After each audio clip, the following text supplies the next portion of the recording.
Tatlong Pinoy nasaktan sa nangyaring lindol sa Taiwan.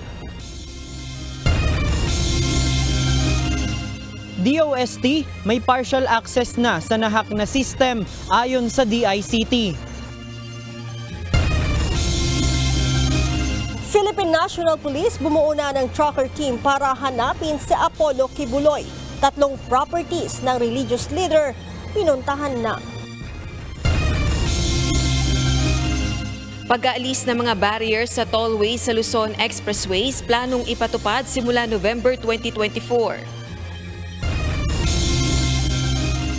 EDSA Kamuning Flyover, muling isa sa ilalim sa retrofitting simula April 25. Konstruksyon, tatagal ng 11 buwan.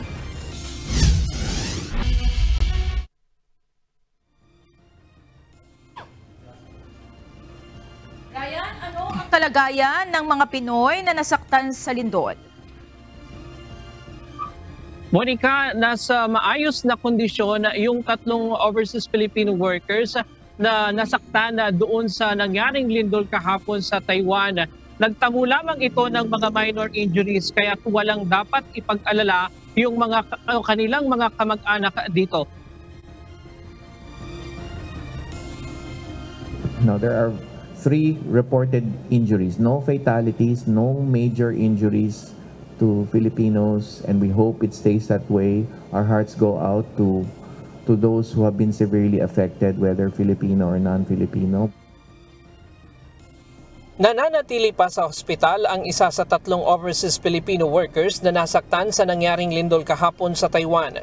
Ayon kay Department of Migrant Workers Officer in Charge Hans Leo Kakdak, nauna nang nakalabas ang 2 sa mga ito. 2 sa mga nasaktan ay mula sa Taoyuan County, habang ang isa naman ay mula sa Yilan County.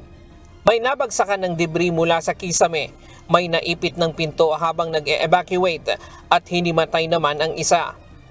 The third one collapsed, hinimatay in that sense during the earthquake, just right after the earthquake, probably due to stress. She is currently in hospital. She is from Taoyuan County, or works in Taoyuan County. Still there, but only for medical precautionary measures, not because major yung injuries niya. And so we hope that she will be discharged soon. Sa ilalim sa psychological counseling ang 3 at bibigyan ng tulong pinansyal mula sa Action Fund Assistance ng DMW. Natawagan na rin ang kanilang kaanak dito sa Pilipinas at naipaalam ang kanilang sitwasyon.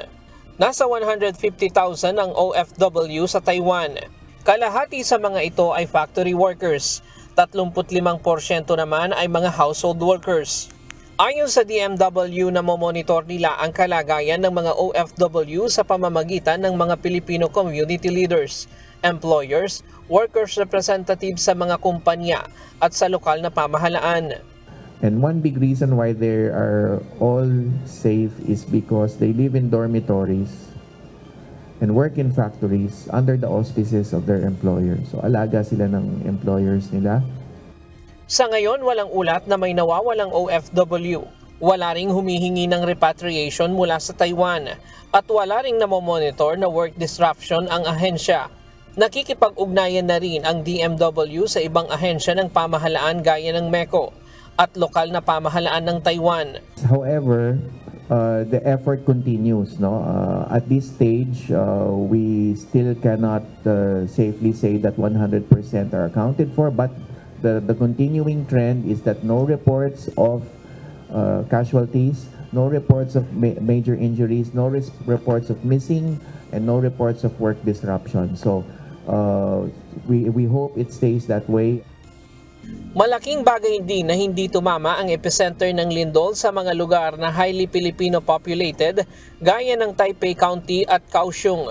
Nasa 1,400 lamang ang OFW sa Hualien County na epicenter ng lindol at tinatayang nasa halos 5,000 naman kung isasama ang 3 hanggang 4 na county na malapit dito.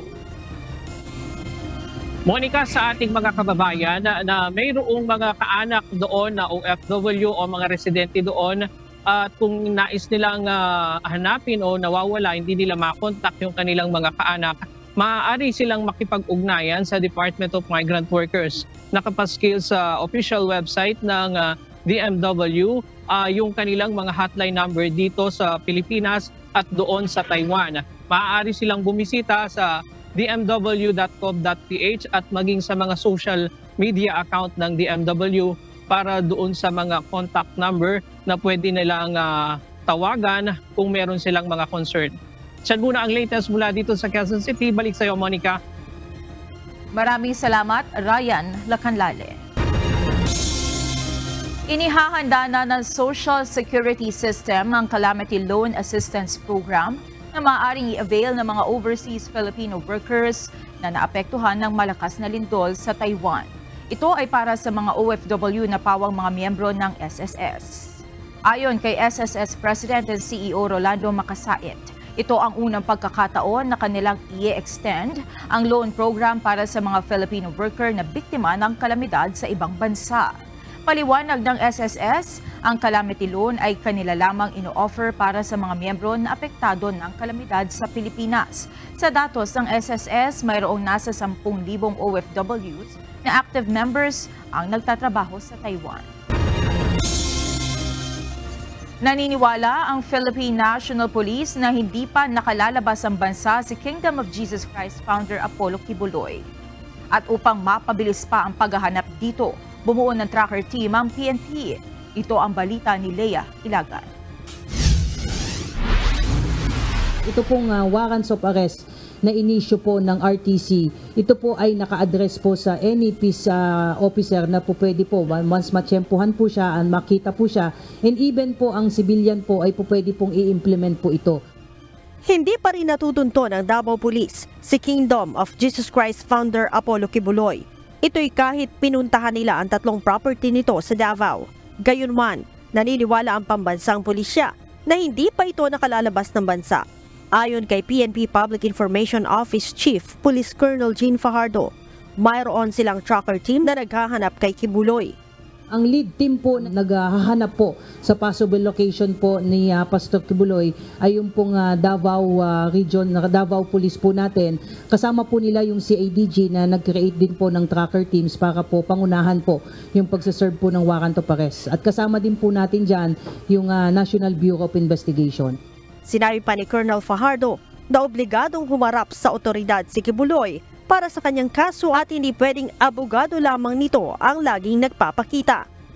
Ang warrant of arrest po ay inisyo laban po kay Pastor at yung kasama po niyang akusado. Dapat po siya po ang sumuko mismo para mapasailalim po siya sa jurisdiction ng korte. Kasi available naman po itong kaso niya, kailangan po niyang personal na magpakita po sa mga kinaukulan para ma-process po yung kanyang bail. Sakaling hindi sumuko si Kibuloy, magsasagawa na ang PNP ng police operations. Police operation will still be classified as implementation of service of warrants pa rin po, manhunt operation po yan. So hindi lamang po siguro magiging limited yan sa Davao Region po yung ating paghahanap. Inamin din ng PNP na pahirapan ang paghahanap kay Kibuloy, kaya't nagbabala sila sa mga posibleng nagkakanlong dito. Maaari po kayong maharap sa kaso kung sakasakaling mapapatunayan po na nagkakanlong po kayo ng isa pong tao. Hindi lamang po ito limited kay Pastor Kibuloy na kaso. Ang isang tao po o sino mang individual na magkakanlong sa isang taong pinaghahanap po ng batas ay maaari po kayong mapailan ng kaso po harboring ay wanted persons po. Nanawagan din ng PNP sa mga supporters ni Kibuloy na isuko ng maayos ang kanilang founder. Ang pakiusap po natin, ma'am, sa mga supporters at mga kaibigan po ni Pastor ay sana po tulungan niyo po kami na makiusap po kay Pastor na harapin na lamang po itong kaso po na ito at maging mahinahon sa magiging proseso po ng kanyang pagsuko o kaya naman po ay kung sakasakaling siya po ay matsyempohan ay definitely po ay i-implement at isi-serve po itong warrants of arrest. Respetuhin po natin yung judicial process at on the part of the PNP ay isisiguraduhin naman po natin doon sa mga supporters, mga mahal sa buhay at kaibigan po ni Pastor, nare-respetuhin naman po natin yung karapatang pantao ni Pastor. Ang 5 co-accused ni Kibuloy ay sumuko na sa NBI at 3 sa mga ito ang naglagak na ng piyansa kahapon sa kasong child abuse. Leah Ilagan, UNTV News and Rescue. Diyos ang aming sandigan, serbisyo publiko ang aming pinahahalagahan. Binago ng Marcos administration ang tinatarget nito na paglago ng ekonomiya ng bansa para sa taong ito. Sa kabila nito, tiniyak ng National Economic and Development Authority o NEDA na on track ang Pilipinas na makamit ang upper middle income status pagdating ng taong 2025. Ito ang balita ni Nel Maribuhok. The DBCC revised gross domestic product or GDP growth target for 2024 to 6.0 to 7.0% from 6.5 to 7.5%. Ibinaba na ng economic managers ang target na paglago ng bansa ngayong taon. Mula dating 6.5 hanggang 7.5% gross domestic product o GDP growth rate sa taong 2024, ginawa na lang itong 6 to 7%. Maging ang target growth sa taong 2025 ay ginawa na lang 6.5 hanggang 7.5% mula sa initial na 6.5 hanggang 8.5%. Ayon kay National Economic and Development Authority o NEDA Secretary Arsenio Balisacan, ikinonsidera ng administrasyon ang takbo ng ekonomiya ng mundo sa gitna ng nararanasan ding tensyon sa ibang mga bansa. Second, to recognize the recent developments in the global economy, particularly trade and finance. We have seen there continuing slowdown of the global economy, and also taking into account the uptick in oil prices and as well as the trends in inflation. Importante sa pamahalaan ang GDP dahil ito ang nagbibigay indikasyon kung masigla at matatag ang ekonomiya. Kung mas malaki ang growth rate, nangangahulugan nito na lumalakas ang ekonomiya, mas marami ang mamumuhunan at mas darami ang trabaho. Sa kabila ng pagbabago na ito, kumpiyansa ang NEDA na mananatiling best performing economy sa Pilipinas sa Asia-Pacific region. Ayon pa kay Secretary Balisacan, on track ang Pilipinas na maabot ang upper middle income status pagdating ng taon 2025. Kabilang lamang ito sa mga tinalakay sa full cabinet meeting ni Pangulong Ferdinand Marcos Jr. kahapon sa Malacanang. Tinalakay rin sa pulong ang matagal ng problema sa trapiko na nakakaapekto rin sa ekonomiya. Ayon sa NEDA Chief, nais ng Pangulo ng pangmatagalang solusyon para dito. But what the President really wants is a comprehensive, holistic approach to solving the traffic problem. Hindi yung piecemeal approach, no? As has been the case all these years. No? Ayon sa kalihim, kabilang sa mga halimbawang solusyon na nakikita ng administrasyon ay ang pagsasaayos ng transport system gaya ng subway project, dagdag na expressway at pagtatayo ng mga connecting bridges. Nel Maribuhok, UNTV News and Rescue, Diyos ang aming sandigan, serbisyo publiko ang aming pinahalagahan. Patuloy na lumulobo ang utang ng Pilipinas base sa inilabas na datos ng Bureau of Treasury. Umabot na ito sa 15.18 trillion pesos noong Pebrero. Mas mataas ng halos 1 trilyong piso noong katapusan ng Enero na nasa 14.8 trillion pesos lamang. Batay sa breakdown, 69.68% o 10.58 trillion pesos dito ay domestic debt habang ang 30.32% o 4.6 trillion pesos naman ay foreign debt o utang panlabas. Planong ipatupad ng expressway operators sa Luzon ang barrierless tollway simula November 2024. Isa ito sa mga nakikitang paraan upang maibsan o maiwasan ang mabigat na daloy ng mga sasakyan sa entry at exit points ng expressways tuwing dumadagsa ang mga motorista kapag holiday break. Ito ang balita ni Rosalie Cos. Barrierless or the open road tolling system, which will further enhance the efficiency of the toll expressways, as well as it will make the transportation along the expressways modern, efficient, convenient, and hopefully affordable to all the motorists. Simula November 2024, asahan na ng mga motorista ang pagkakaroon ng barrier-less tollway sa expressway sa Luzon. Isa ito sa mga inihaing solusyon ng pulungin ng House of Representatives ang mga opisyal ng Toll Regulatory Board o TRB at expressways operators ngayong araw. Nag-ugat ang pagpapatawag sa kanila sa reklamo ng mga motorista dahil sa naranasang mabigat na daloy ng trapiko sa North Luzon Expressway o NLEX noong March 27, Miyerkules, kasabay ng pag-uwi ng mga kababayan sa kani-kanilang probinsya para sa mahaba-habang bakasyon.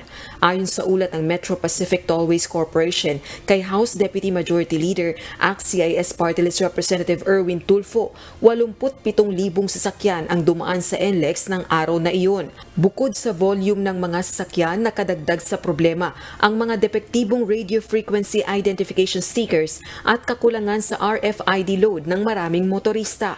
We were able to identify the two main reasons for the delay.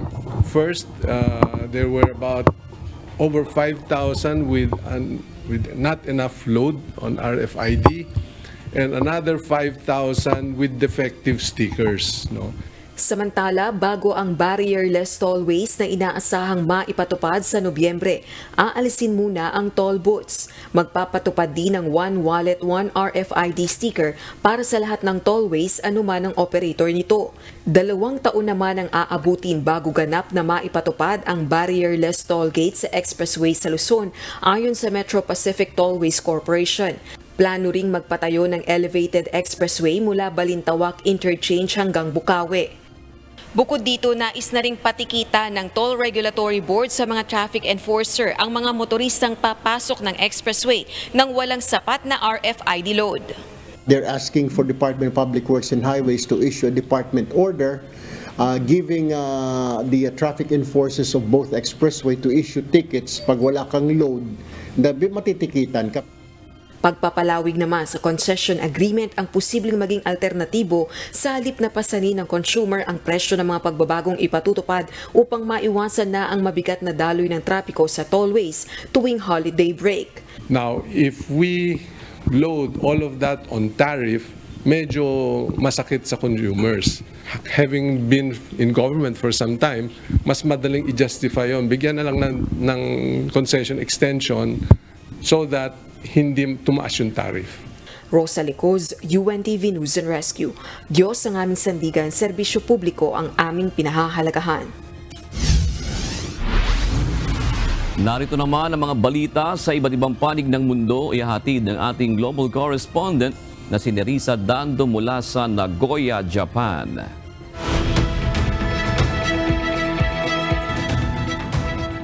Nerissa, magandang hapon sa iyo dyan. Kumusta? Nakaranas din pala kayo ng lindol sa Japan dyan kanina. At kumusta naman ang sitwasyon dyan ngayon?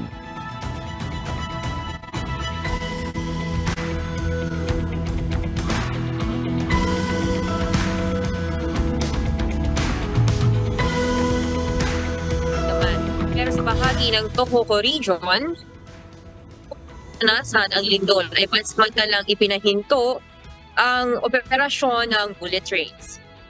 June? Nerissa, hindi ko narinig yung unang bahagi noong sinabi mo kanina. Pwede bang pakiulit lang para maintindihan ng ating mga taga-subaybay? Copy that. Dito sa bahagi ng Nagoya ay hindi naramdaman yung paglindol. Although ngayon ay napakahangin dito, pero regarding sa lindol ay halos hindi namin naramdaman. Pero sa bahagi ng Tohoku Region, kung saan doon tumama ang pinaka-center ng lindol, ay pansamantalang ipinahito ang operasyon ng bullet train. At sa ngayon ay okay naman na, pero wala namang walang in-announce na mayroong tsunami warning or any casualties. Alright. Salamat, Nerissa. Ibigay mo na ang iba pang mga balita sa iba't ibang panig ng daigdig. Inig ng magnitude 6.0 na lindol kanina ang northeastern ng Japan. Base sa report ng Japan Meteorological Agency, naitala ang epicenter ng lindol 40 kilometers ng Fukushima Region. Sinasabing naramdaman rin ang pagyanig sa bahagi ng Tokyo. Sa kabila nito, wala namang naiulat na pinsala na idinulot ang lindol at wala ring reported casualties. Bukod dito, wala ring inilabas na tsunami warning ang mga otoridad. Naniniwala si World Central Kitchen founder Chef Jose Andres na sinadya ng Israel ang pagpaputok ng missiles sa convoy ng aid workers ng WCK sa Gaza. Ayon kay Chef Andres, malinaw ang koordinasyon ng grupo sa Israel Defense Force at nakikita ang logo ng charity group sa mga sasakyan ng convoy na pinaulanan ng missile ng Israel. Ito ang balita ni Lynn Perez. What I know is that we were targeted deliberately, non-stop, until everybody was dead in this convoy. Tahas ang inakusahan ni World Central Kitchen founder Jose Andres ang Israeli forces na sinadyang targetin ng mga ito ang kanilang aid workers. Ayon kay Andres, hindi siya kumbinsido na nagkataon lang ang mga nangyari dahil isa-isa umanong pinatamaan ng missiles ang mga sasakyan ng WCF sa kabila ng malinaw na coordination ng charity group sa IDF at sa mga Arab countries. What I know is that we were targeted deliberately, non-stop. Ang WCK ay isang charity organization na tumutulong mag-distribute ng pagkain sa mga refugees sa Gaza Strip. Ang pahayag ni Chef Andres na founder ng WCK ay isang araw matapos na sabihin ni US President Joe Biden na ito ay outraged at heartbroken sa mga pangyayari, habang sinabi naman ni Israeli Prime Minister Benjamin Netanyahu na hindi sadya ang mga pangyayari. Nanawagan na ang US State Department ng agarang investigasyon sa mga pangyayari. It's important that they conduct a full, transparent, swift investigation. Hinikayat din ni Miller ang Israel na paigtingin ang coordination nito sa mga aid workers at non-government organizations na tumutulong sa mga apektadong residente sa Gaza War. They need to put in place better deconfliction and better coordination measures to protect humanitarian workers. Nais naman ni Chef Jose na magkaroon ng isang neutral party na mag-imbestiga sa pangyayari na hindi mananagot sa Israel o sa Amerika man. Lynn Perez, UNTV News and Rescue. Diyos ang aming sandigan. Serbisyo publiko ang aming pinahahalagahan.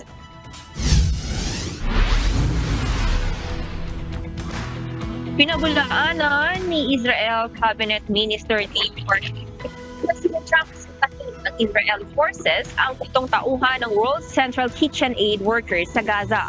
Sa isang panayam, sinabi ni Barkat na hindi sinasadyang madamay ang mga ito at inamin niyang pagkakamali ang nangyari at labis din nila itong ikinalungkot. Nangako rin siya na magsasagawa ng investigasyon sa insidente. Libo-libo ang nag-abang sa paglabas ni Fubao mula sa Everland Amusement Park sa South Korea kahapon. Matyagang naghintay ang mga tao upang masilayan at magpaalam sa 24-year-old Korean-born giant panda. Ang ilan sa kanila, 4:00 pa lamang ng madaling araw ay naroon na sa kabila ng pag-ulan at malamig na panahon. Binasa na zookeepers na sina Seol Won na kilala bilang panda grandfather at Song Young-Hwan ang kanilang madamdaming sulat para kay Fubao at sa fans. Sa ngayon ay nasa Chengdu Research Base of Giant Panda Breeding sa Sichuan Province of China na si Fubao. Si Fubao ay ipinanganak noong July 20, 2020 ni Bao at Libao, ang giant pandas na ipinadala ni Chinese President Xi Jinping noong 2016 bilang simbolo ng Korea-China friendship.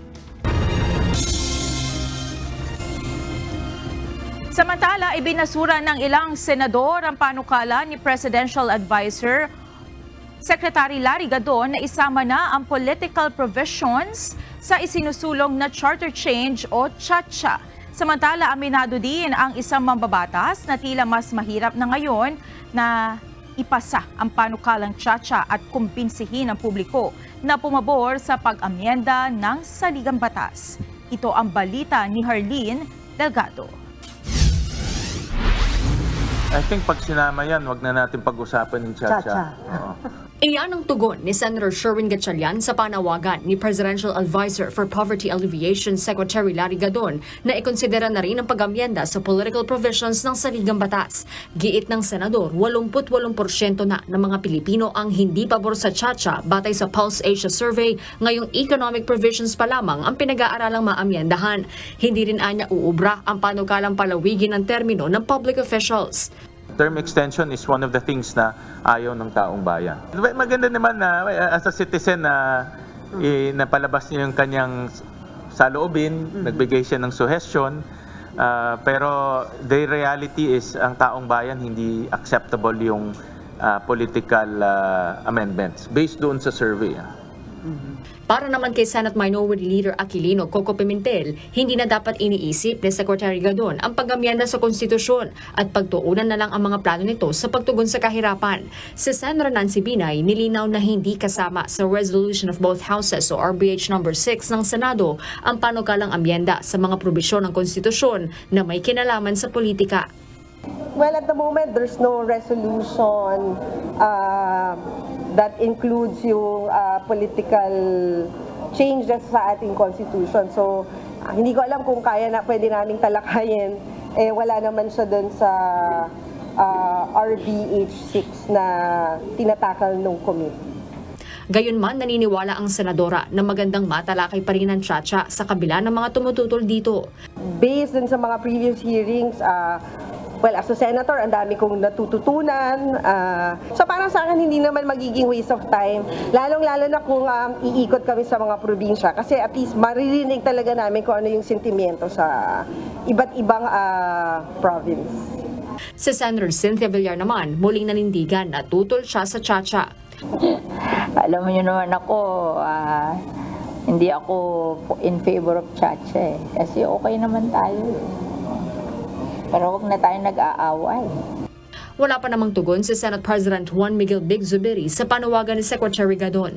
Ngunit una na itong nanindigan na tanging economic provisions lang ang panukalang amyendahan sa saligang batas at handa siyang bumaba sa pwesto kapag nasingitan ito ng political amendments. Sa ngayon, aminado si Senator Gatchalian na kilalang pro-Chacha na mas malaking hamon na ang makumbinsi ang malaking porsyento ng mga tutol sa Chacha, bagay na kanyang isinisisi sa tinaguriang Peking People's Initiative o PI. Well, honestly, medyo nahinaan ako ng loob, personal, akin to nahinaan ako ng loob dahil nga ang laki nung against no? At I was hoping na 50-50 lang, so may chance na mapakita natin yung kabutihan. Yung People's Initiative talagang nakadamage sa pag-iisip ng tao. At dahil sa People's Initiative, tingin na ng taong bayan, hindi maganda ang Chacha. Dahil nakita ng taong bayan yung bangayan Narinig rin nila yung mga issue ng corruption. Naniniwala ngayon ang mambabatas na dapat mapag-usapan ito ng liderato ng Senado sa pagbabalik sesyon para matukoy ang epekto nito sa pagtalakay ng Senado sa economic Chacha. Isang paraan para makumbinsi ang tao, mag-a-advertise ka. Pero magastos ang advertising. It can be a waste of time dahil nga ikukumbinsi mo yung 80%, 88%. Pero it can also be a waste of future resources dahil mag-a-advertise ka. No? Sa ngayon, hindi na muna magsasagawa ng pagdinig ang Senado kaugnay ng economic charter change habang naka-session break. Pero una nang sinabi ni Senate President Zubiri na itutuloy ang pagdinig sa iba't ibang bahagi ng bansa para mapakinggan ang pulso ng taong bayan patungkol sa Chacha. Harleen Delgado, UNTV News and Rescue. Diyos ang aming sandigan, serbisyo publiko ang aming pinahahalagahan. Nakikipag-ugnayan na ang National Bureau of Investigation sa mga abogado ng religious leader na si Apollo Kibuloy para sa pagsuko nito sa mga otoridad. Samantala, 5 na sa kapwa akusado ni Kibuloy sa kasong child abuse ang sumuko sa NBI pero nakalaya matapos magpiyansa. Ito ang balita nila Lane Moreno. We're hoping na sana si Pastor would turn to us. May mga lawyers na kinakausap namin. Sana na mag-surrender din. Right now, we're still negotiating kung pwede siyang mag-surrender. 5 kapwa akusado na ng religious leader na si Apollo Kibuloy sa kasong child abuse ang sumuko na sa National Bureau of Investigation.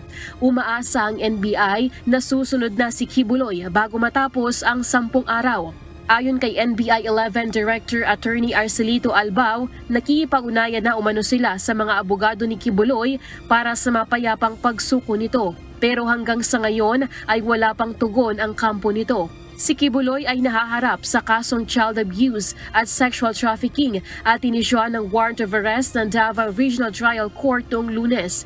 Itinakda ng korte sa 80,000 pesos ang piyansa para sa kasong child abuse nito habang 200,000 pesos naman para sa sexual abuse. Ayon sa NBI, wala pa rin silang impormasyon sa kinaroroonan nito dahil hindi umano ito gumagamit ng gadgets tulad ng cellphone o laptop na maaari nilang matrace.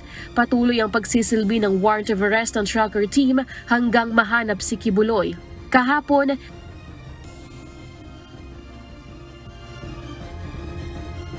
gaari ng religious leader. Pinuntahan na rin nila ang resort nito sa Samal Island. Kaninang umaga, muling ipinagpatuloy ng mga otoridad ang pagsisilbi ng warrant of arrest at pinuntahan ng Prayer Mountain at Glory Mountain sa Barangay Tamayong. 6 hanggang 7 properties ni Kibuloy ang nakatakda nilang puntahan. Umaasa ang NBI na nasa Pilipinas pa si Kibuloy dahil walang records ng paglipad palabas ng bansa ang private plane nito.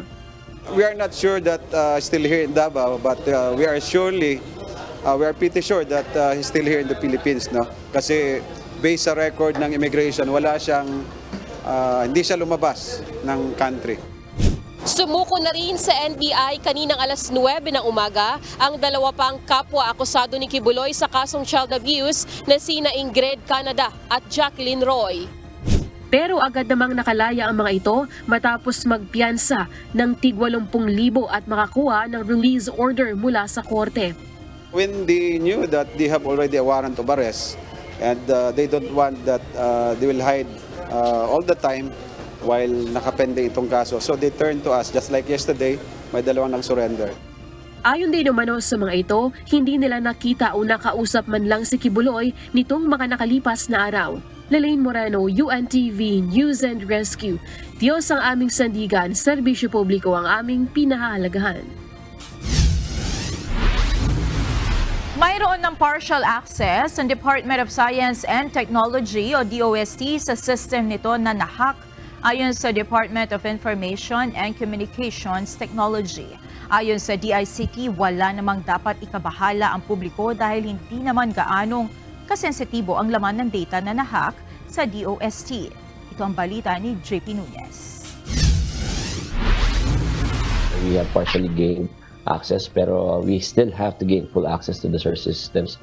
That is the only time we can do a deep investigation on what really happened, the methods that were employed, and the extent of the damage of the hacking incidents. Matapos atakihin ng mga hacker kahapon ang domains at system ng Department of Science and Technology o DOST, meron na uling partial access ang ahensya sa ilan sa mga ito. Gayunman, hindi pa masabi sa ngayon kung kailan mababawi ang kabuuan ng nasa 2 terabytes na system na nahack. Ayon sa Department of Information and Communications Technology, patuloy pa nila itong iimbestigahan. Nagsagawa na rin ng isolation sa mga system na nahack at naihiwalay na rin ang Wi-Fi na nakakonekta dito. Nilinaw naman ng DICT na maaaring mas mataas pa sa 2 terabytes ang nahack pero hindi naman ito aabot ng 25 terabytes. Ayon sa DICT, hindi rin dapat ikabahala ng publiko ang nangyaring insidente ng hacking. Kung ikukumpara kasi sa data na nahack noon sa PhilHealth, walang masyadong personal na datos ang nakontrol ng mga hacker. Na-lockout lang umano ang DOST sa ilang datos tungkol sa research, data ng mga scientist at kanilang experiment at ng mga empleyado ng ahensya. If we do a comparison ho do sa PhilHealth na hacking, maliit lang ho comparatively pero mas sensitive yung data na nahack sa PhilHealth because it involves the personal data of its members. Ayon sa DICT, hindi nila isinasantabi na foreign hackers ang may gawa nito. Pero mas naniniwala ang ahensya na local hackers ang umatake sa system ng DOST dahil sa paraan ng kanilang messaging na may kinalaman sa politika at ng kanilang digital footprints. Ipinaliwanag din ng DICT na outdated na ang system ng DOST kaya madali itong napasok ng mga hacker. the system that they employed was outdated as compared to the system employed by the threat actors. Mas advanced yung mga hackers. Nangako ang DICT na patuloy na makikipag-ugnayan sa DOST para tuluyang mabawi ang kanilang system at maiwasan na rin ang insidente ng hacking. JP Nunez, UNTV, News and Rescue. Diyos ang aming sandigan, serbisyo publiko ang aming pinahahalagahan. Nag-abiso ang Manila International Airport Authority o MIAA na nagpapatupad sila ng serye ng power shutdown sa Ninoy Aquino International Airport na nagsimula noong April 2 at magtatagal hanggang May 28. Base sa anunsyo ng MIAA, ito ay upang bigyan daan ang pagpapalit sa lumang medium voltage switchgear components sa 8 electrical substations sa Terminal 3. Apektado ng power shutdown ng ilang mga pasilidad sa Terminal 3 na isasagawa tuwing hating gabi kung saan mas kakaunti ang schedule ng mga flight. Tiniyak naman ng MIAA na mayroon silang naka-standby ng mga generator set para sa supply ng kuryente. Muling magsasagawa ng retrofitting ang Department of Public Works and Highways sa bahagi ng EDSA Kamuning Flyover simula sa April 25.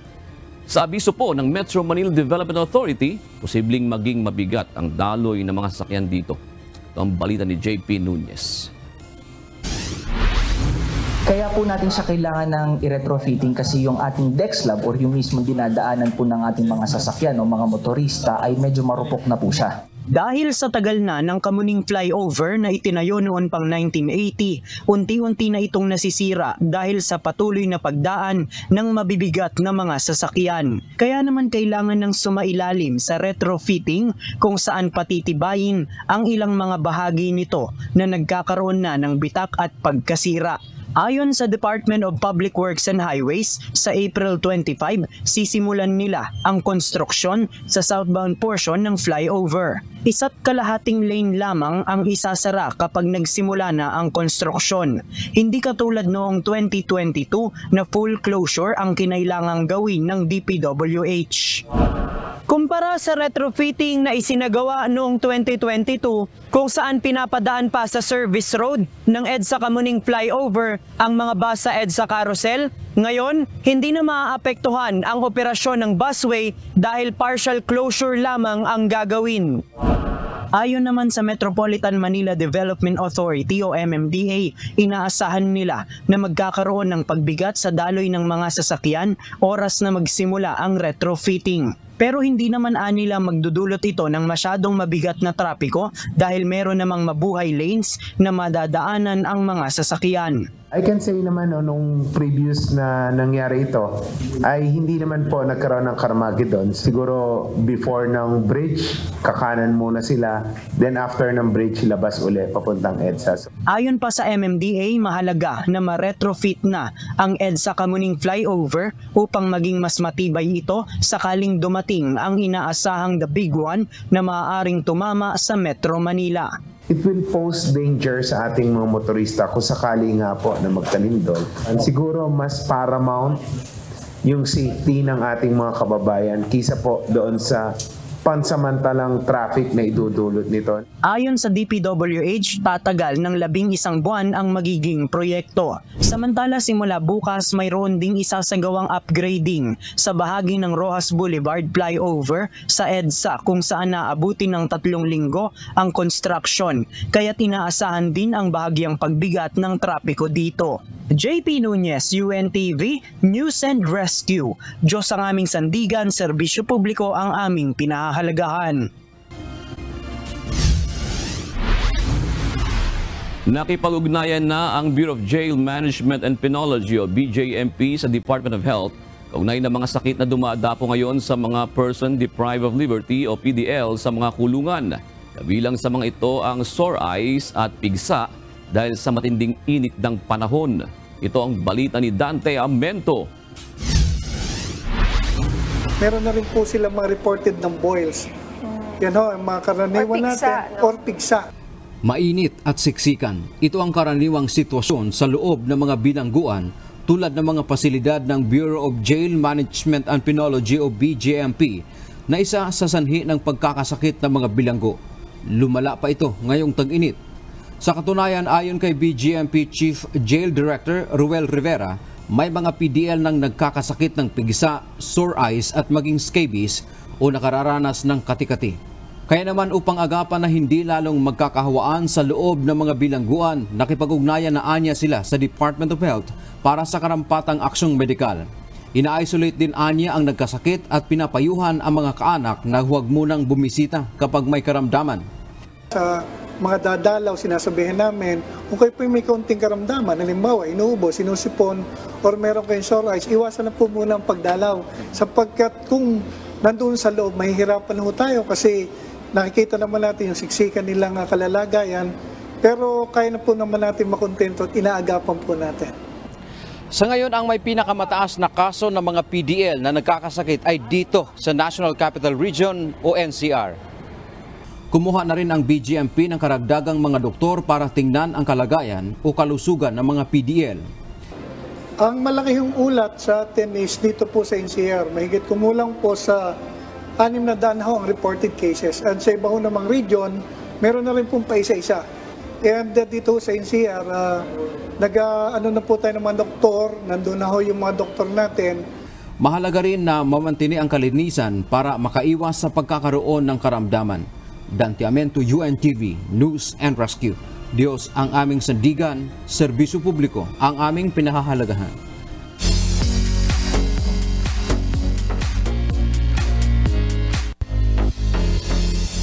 Umatras na sa gaganaping Miss Universe Philippines pageant ang pambato ng Quezon City na si Lorraine Ohimba.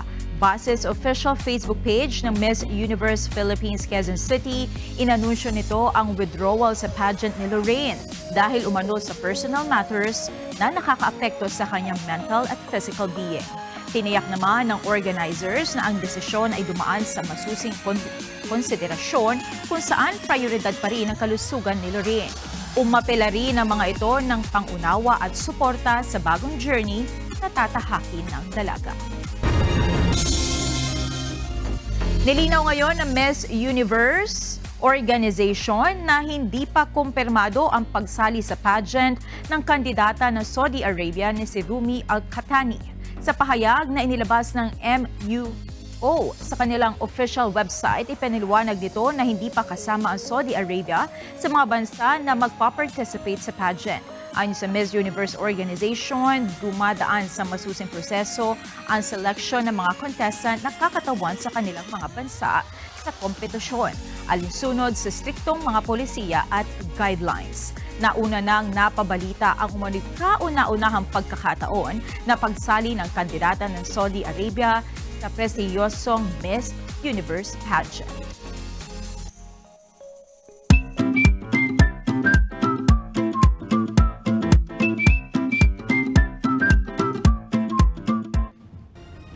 Ito naman po ang ating mga kausi ngayong araw po ng Huwebes na. Ang bilis ng panahon. Ano? Shoutout natin, Monica, yung ating po mga mahusugid na taga-subaybay. Katulad po ni, wala pala ako sa lamin, dali. Domiciano Alfanta, si Roger Malikdem at si Roger Nep 123. Kayo din kay Roy Dolinquez, Leonardo Yaon at Elizabeth Valderas. Maraming salamat po. Magbasa naman tayo ng mga ilang komentaryo ng ating mga kausi ngayong araw po ng Huwebes. Mula po kay Sammy Sanglay, sabi niya, yes to political provision sa Chacha. Sana matigil na ang palitan ng iisang pamilya sa pwesto sa gobyerno. Mayor, governor, pati na rin sa national government. Ganun ba ang provision nun pagka sa political Chacha? Siguro di ba political dynasty, di ba? Oo. Kasi parang hindi siya pinagbabawal siguro. Siguro yun yung gusto niyang mangyari na bawal yung gano'n sa isang pamilya lang kung magkakaroon ng political revision. Kasi yung parang pagkakaintindi ko sa political revision, parang yung mag-i-extend ng termino, yung... Baka part din yun, oo. Depende siguro kung ano nga yung gustong ibahin dun sa mga political parts ng ating konstitusyon. Pero mahaba-habang usapan yan kasi maraming maaapektuhan. Kasi di ba sa US, 4 na taon ng isang term, Yes. tapos pwede pang tumakbo uli ng another 4 years. Tapos wala na. Hindi talaga pwede tumakbo. Yun. Ito naman ang sabi ni Florentina Landong. Sabi niya, ayusin yung mga lubak sa mga alternative route. Ang remedyo Remedyo. dyan, traffic sa SLEX at NLEX. Ang Ito mga yun. service road siguro yung sinasabi, no? Dahil pag nagkakaroon nga ng congestion sa mga expressway, diba, ganun ang nangyayari. Pero maganda, sa SLEX, alam mo, parang mas gusto ko ngayon pag normal na araw. Kasi, pagdating sa Calamba, di ba wala nang wala nang, diretso ka lang. Magbabayad ka na lang sa exit mo kung saan ka mag-exit. Pero yung daan, hindi katulad nung sinabi nung komentar, nag-comment na lubak-lubak, hindi naman. Wala naman akong okay naman. Okay naman. Mas ngayon ng SLEX kung baga saan. Pati naman sa NLEX, hindi na masyadong ganun eh. Na-maintain naman sa experience ko sa pagpunta ko dyan. Pero yun nga yung sinasabi ko kanina. Unlike sa NLEX, pagpasok mo dyan sa may Balintawak, mag-stop ka kasi naka yung barrier eh. Nakasara eh. Pero sa SLEX ngayon, hindi na, diretso ka na. Diretso lang. Doon ka na sa exit mo magbabayad o mag-RFID. Ganun. Yan. Maraming salamat po muli sa ating mga naging kausi ngayong araw ng Webes. At narito naman po ang salita ng Diyos, ating sandigan mula sa aklat ng Roma 14:22 na nagsasabi, ang pananampalataya mo na nasa iyo ay ingatan mo sa iyong sarili sa harap ng Diyos. Mapalad ang hindi humahatol sa kanyang sarili sa mga bagay na kanyang sinasang-ayunan.